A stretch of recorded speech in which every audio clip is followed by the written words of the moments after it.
欢迎收看本周的对话好莱坞，我是主持人佘旺。那在节目开始之前呢，我们将特别为您介绍即将在4月29号全美上线的中美合拍片《夏威夷之恋》。夏威夷之恋呢，是讲述着由陈妍希扮演的年轻留学生张丽丽，在经历了一场车祸之后，发现自己过着完全陌生的人生。而在经历了一次次对生活和自己记忆的怀疑之后，她鼓起勇气，决定踏上寻找隐藏在诡异情节之后的真相。 It's about two lovers who can't be together. Can I read it to you? Sure. There once was a beautiful princess. She could weave and sew anything together magically.But a lowly, common sheep herder fell in love with her. You look not too bad yourself. Not too bad for a teacher. A little something to remember the day by. You might want to hold on to that. Very well could be magic. Everything around me is not real to me. Yesterday, I was with Neil. Happy anniversary. Happy anniversary. But her mother was a goddess. She forbade the two from being in love, and she created a vast river to keep them apart.These false memories are becoming dangerous, Lily. Tim suggests that we put her in a facility. If that's your decision. Oh, he's in your head. He's a figment of your imagination. No, it's not. You're sick. I'm not sick. No! Let me go!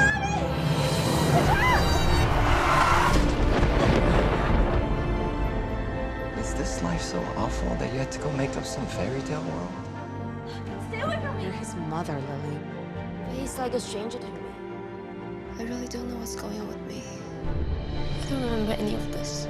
What's wrong, Mom? I found the ring. The ring Neil gave to me.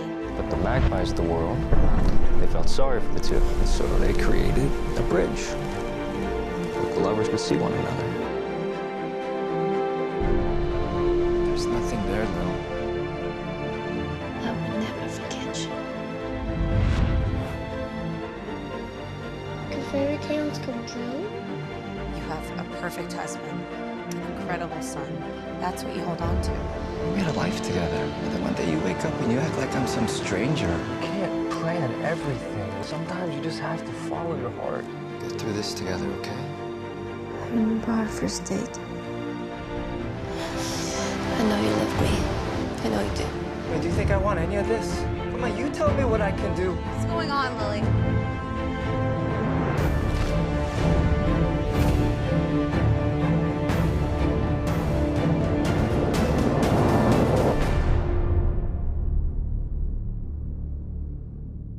那今天的对话好莱坞呢，我们有幸邀请到了即将在4月29号在全美全线上映的中美合拍片《夏威夷之恋》的导演林导，您好。你好。《夏威夷之恋》是一个非常特别的影片，因为它结合了我们现在非常火的台湾的女演员，我们的国民女神陈妍希，然后我们还有《Twilight》里面表现非常抢眼、非常帅的 Jackson， 然后还有在《速度与激情》里面的 Han。So what's the story really about? I heard it's a study abroad student, medical student, and then she kind of lost her memory. Yeah, I mean, you know, Pally Road was shot in Hawaii. It's pretty much about this, you know, foreign student there studying. She's in med school. She's becoming a doctor now, and you know, she's coming to, you know, some of her life decisions. So when she woke up, she doesn't have a boyfriend. Yeah, basically. I mean, Everyone says you don't. Yeah, I mean, basically that her past or this life that she thought she had here in Hawaii no longer exists. So she wakes up to that, and she's kind of like confused, and she starts trying to figure out, you know, what happened sort of thing to her boyfriend Neil, which is played by Jackson Rathbone. So it's a journey about finding love, like finding back her love almost. Yeah. You know, I think her main journey is trying to figure out like what happened to her, to the life she knew, and you know, was that just a dream or is that a reality? And that's kind of like the mystery of Pally Road. 你会 describe 这个电影的主题是 love or romance 吗？ I think the main theme is like probably you know, questioning the decisions you make and what really makes you happy in life. So sometimes I think you know, she has a lot of pressure from her parents to kind of do the right thing, you know, study hard. Parents want and, you know, be successful, but maybe, you know, the choices she has to make, she has to come to a decision whether or not that's right for her. So one is she's on a journey to figure out, you know, her emotional journey is about figuring out, you know, what's right for her. But her main thing is trying to figure out what happened to my past life. So this character sounds very dramatic character that's been through a lot of things. Yeah. And it's funny how 陈妍希在我们心中经常是一个非常 sweet girl， 非常甜美的一个形象。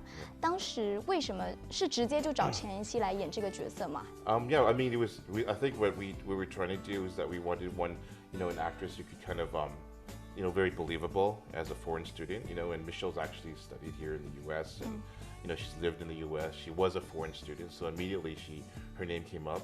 At the same time, we wanted someone who was like the girl next door, she's just believable in that way, and she has that innocence in her and that vulnerability on screen as well. She, you kind of can feel for her as, as a character. So when she's on this journey trying to figure out her past and everything, and trying to find out what happened to my life, was that, then, she's very convincing. So I think that's why we immediately went after Michelle and stuff, and she liked the script, and she was really intrigued. She wanted to do something different for herself that she's never done before, get outside of her comfort zone. So I'm really happy she took that risk with us, and I think it paid off in the film. How about her chemistry with Jackson? Because they come from different acting system almost. Yeah. One from China, one from America. Yeah, I think it was a natural chemistry because, Pally Road's kind of like this East meets West, Romeo and Juliet, type of story. And, because she's so different, but yet, they had this natural chemistry on set together. You can kind of really see that on film and stuff. And, Jackson's the outgoing, type of lively guy. And, she's the girl next door. So you don't get as, that's like the perfect couple sort of thing to see on screen. So I think that was really interesting. And then, Sun Kang, however, was a bit more, dramatic, serious character. And he also could bring that when he's just naturally, when she's with them on screen, you could see that kind of switch happening and stuff. So it was really exciting to see them in action. I just could sit back and just watch the performance. It's amazing. You just mentioned quite a few times about time and the challenge of the location. Yeah. How challenging was it for the production, for the team? Yeah, I mean, we just definitely, we're not a big budget film. We're a big hearted film. So we had to go in everyone pulled together, and the actors, like I said, we do our rehearsals, and we'd make our tweaks and changes, adjustments, and we were, be ready to go, sort of thing. So I think it's really important. Casting is so important. I think if you get your casting right, your film's going to be made. Was the whole film shot in Hawaii? Yeah, we shot the whole film in Hawaii and stuff over, I think, over Christmas and stuff like that. So that was kind of crazy. Yeah, were there a lot of tourists and everything? Yeah, I mean, everyone else in Hawaii is on holiday except us. So every time you look out and you see it's the nice beaches and everyone's enjoying themselves, and you're there working, it's a little awkward. The only working yeah, it's a little crew over frustrating there. too. But that's but at the same time, Hawaii has so much to offer. Hawaii's a character in this film. It's Hawaii is a character in this film. Yeah, I mean, I think that Hawaii's a very spiritual place. It's where a lot of people go there to kind of rediscover themselves, take a break from the crazy life, day-to-day life wherever they are. And I think that plays out in our film in a big way. Hawaii's an interesting place because it's really in between, East and West, right? It's right dead smack in the middle, between China and the U.S. And that's another reason why we chose Hawaii as our location, because it's a kind of like a metaphor for this relationship that they're having too. It's right in the middle, in between. And in fact, our film's kind of like that too. Our film, we're trying to break down some borders and barriers. It was very challenging trying to, make a film or tell a story that's for two very different marketplaces, for China and here in the U.S. But, I think we've managed to do that, and hope, audiences will kind of come out and see this film and support it. So did you manage to tap both markets in the beginning, or is there one market that you kind of lean more toward? There was always, from your investors' point or your producers, and everyone's saying, oh, my job as director was trying to balance both marketplaces. I've, been in China many years, and although, I'm not speaking Chinese very well to you guys, I apologize. But, I do understand, what the Chinese audiences are looking for in a way, the thought process, the, cultural differences, and also from the U.S. side, obviously, I understand, growing up as a ABC or something, you kind of understand the thought process, what, in terms of love and, expectations and stuff like that. So the biggest challenge for this film was trying to say, okay, how do we tell this love story, for two different marketplaces, so people in China will go, connect with that, and people here in the U.S. can still, really it'll appeal to them as well. And so that was the biggest challenge, I think. 这一部戏绝对是我这辈子挑战，我觉得难度最高的一部片。它是我第一部惊悚片，也是我第一部接下是用英文发音的片，然后也是我第一部在夏威夷拍的片。所以，如果你想要跟我一起去经历一段生死交关的爱情，如果你想要跟我一起惊声尖叫，你绝对不能错过泰利欧。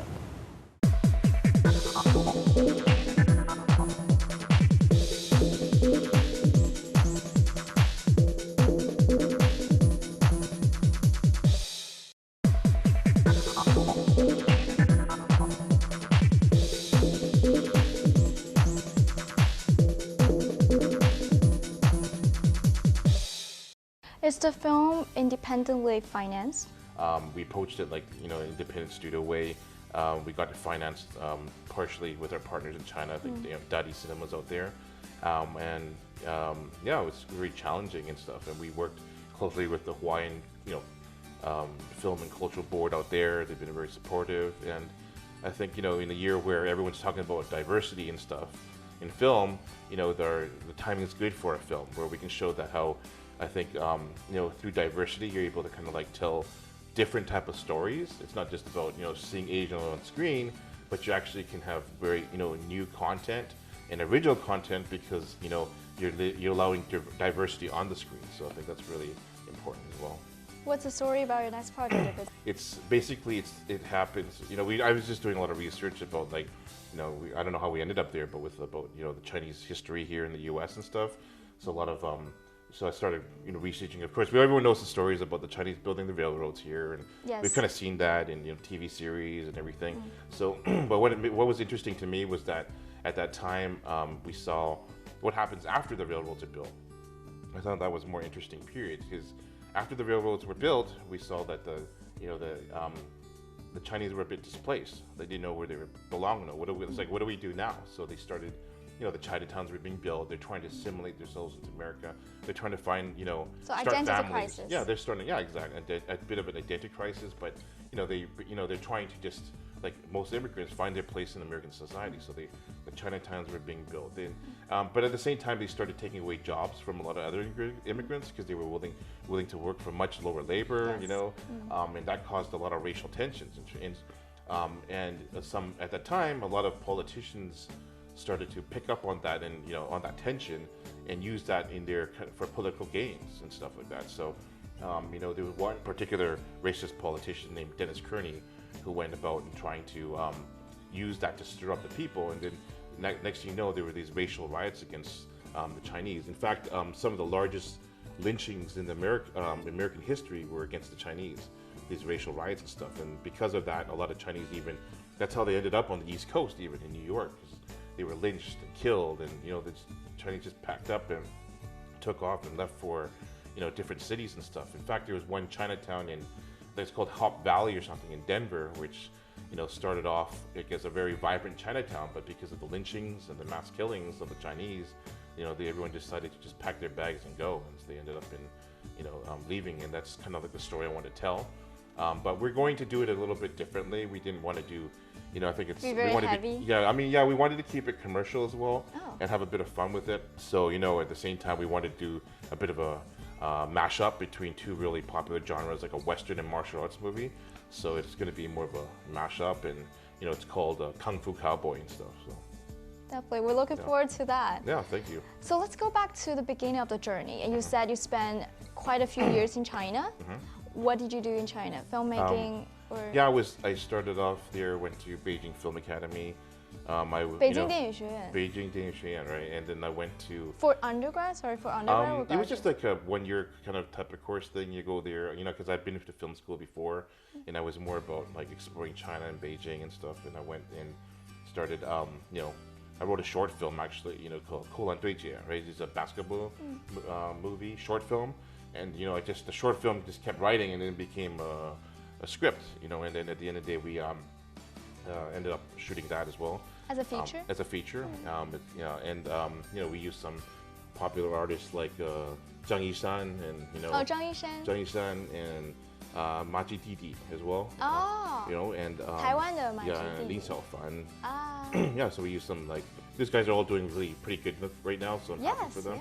Yeah, so that was shot back in 2008 or something like that. Yeah. After you study in Beijing 电影学院 Yeah, so I shot that, and then I started doing a lot of basketball shows for China as well. There's a weekly television show, NBA 知道 as well.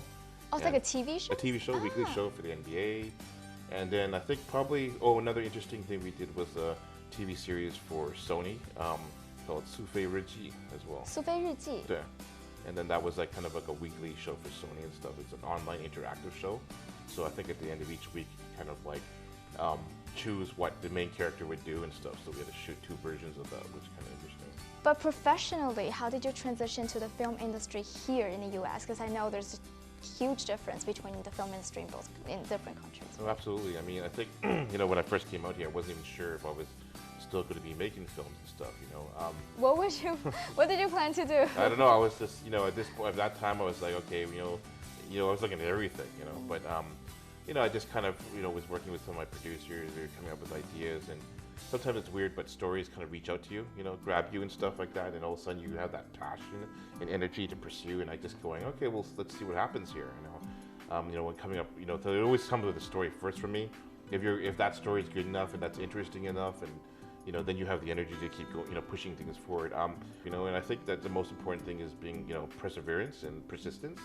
It's very hard to get a movie like this made, because Hollywood's looking for their type of films, and the business people, the suits are all saying, okay, this is what's going to work and stuff. But you got to kind of stick to what you believe, and don't let anyone else tell you otherwise. And if you just keep going and you put the negativity away, and really focus on just staying positive, and not giving up. Things will start happening, I believe. And of course, you make a good film, at the end of the day. So that's very important. So if people are saying that, okay, a film like this can make money, then that's going to influence how they cast going forward. So it's good to see films, TV shows now trying to do that. Like you got Fresh Off the Boat, you got Dr. Ken, and they're starting to change the way America sees Asians and stuff. I think there's been the whole thing about there was that Oscar joke that everyone got really upset about, and it's understandable because they don't want to be pigeonholed into certain roles and say that's what an Asian is. He's just a nerd or something like that, right? But there's all kind of different we have to break stereotype and stuff. So I think that Pally Road's really important. So I hope you guys will come out and support the movie. So in a way, to go buy a ticket and support Pally Road, you're supporting Asian American filmmakers and even Asian Americans in general. Yes, absolutely. Right? I think that's a good time, and I hope that people take give us a chance and try to. I think they'll enjoy the ride and stuff and the mystery of Pally Road for sure. I play a resident doctor in the movie.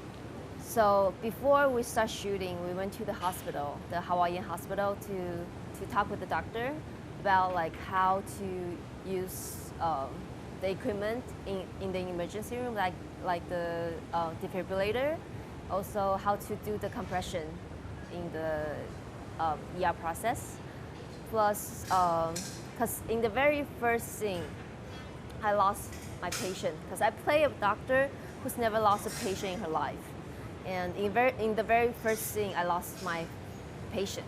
So I also asked the doctors, oh, if you mind to tell me what was your feeling when you lost your first patient, and how do you deal with the patient's family and stuff like that. And it actually helped out a lot while I play the scenes. Jackson, he's very easygoing, very chill, very much like Neo, and he's down to earth, very, but still very charming in his way. And I think also because he came from a theater background, so he's very creative. It's every take he would like to try something new, so keep everything very every time we do it a little different, and it's just very interesting for me. I've never met actor like him, not very often you meet actors like him. And Sun is also like very much like Mitch. He's very responsible, very professional. Like before he starts, he would like to make sure everything is prepared right. And a lot of times, like we will always discuss a lot before we start shooting, and a lot of times through discussion we'll come up with better ideas for the shooting, and whenever that happens, it's always amazing. Watch Kelly roll. Bye bye.